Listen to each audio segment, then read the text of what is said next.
Ah, the joys of a fragrance that can invoke all sorts of the feels. Tonka Imperiale.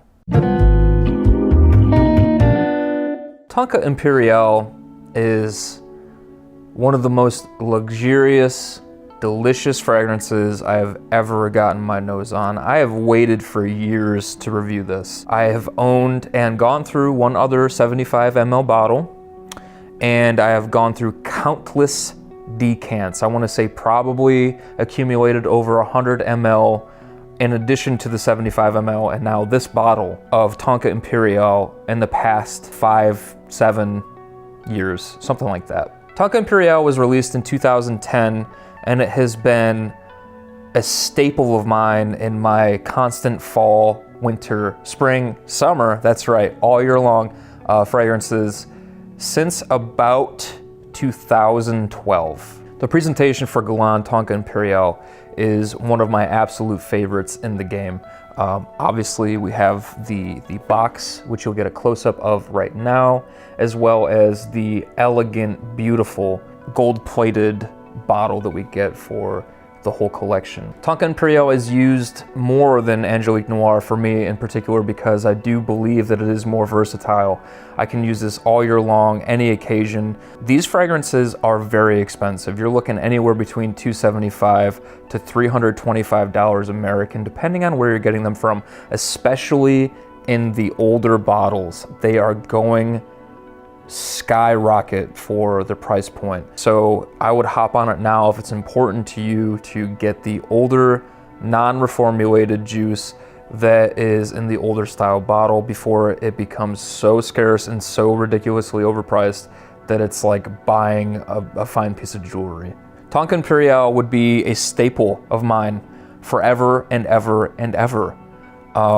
This fragrance is one of the most complimented, one of the most refined, one of the most beloved fragrances in my collection, and has been for such a long time. I use this so often whenever I'm going out on a date with my girlfriend, like a date night, anything intimate.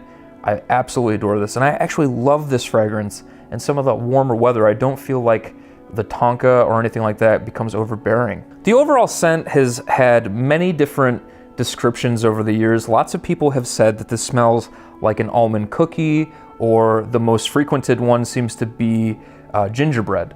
So I don't get the gingerbread vibe at all with this fragrance. The cool bulb atomizer we've got here. It just opens up with a really, really scrumptious almond. It does have a bit of a buttery cookie vibe to it with that almond in the opening for me. And I believe that that could be from some of the tobacco. So the tobacco and the almond mixed together to make this really nice, crumbly almond cookie feel. And it quickly goes into this really nice amber, vanillic almond and tonka bean concoction that just wears really nicely on the skin. This is not a projection beast. It's moderate to even a little bit more subtle. And I feel like it really draws people in. It's just so luxurious, so scrumptious, so sensual that when people get a waft of it when you go buy them or whatever, they're gonna ask you what it is that you're wearing. If I had to choose a fragrance to stick with as a signature scent forever, this would definitely be a contender. I don't know if it would be the one that I would choose, but I do absolutely adore this. I think that Guerlain as a house in general has made some of my absolute favorite creations.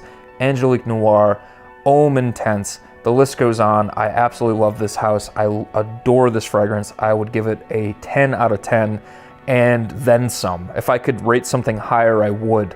The projection, again, isn't great. The longevity is at least 8 to 10 hours on my skin. If you spray it on your clothes, you're gonna get more, and a little bit more projection and sillage as well. But overall, just the scent does it for me. It has a nostalgic value for me. It reminds me of the earlier days when I first got started in this whole reviewing business, and really reminds me of the community at its most wholesome, I think, when I was basically finding these fragrances left and right, based off of other reviewers such as Hyro and Mark at the time. I absolutely hold this fragrance on a pedestal. It's a 10 out of 10 masterpiece in my eyes. Absolutely scrumptious, almond cookie, type fragrance, and I absolutely adore it. Thank you all for watching. This has been another Tunes review. I hope you all have the opportunity to check this fragrance out, and I will talk to you all soon. Bye.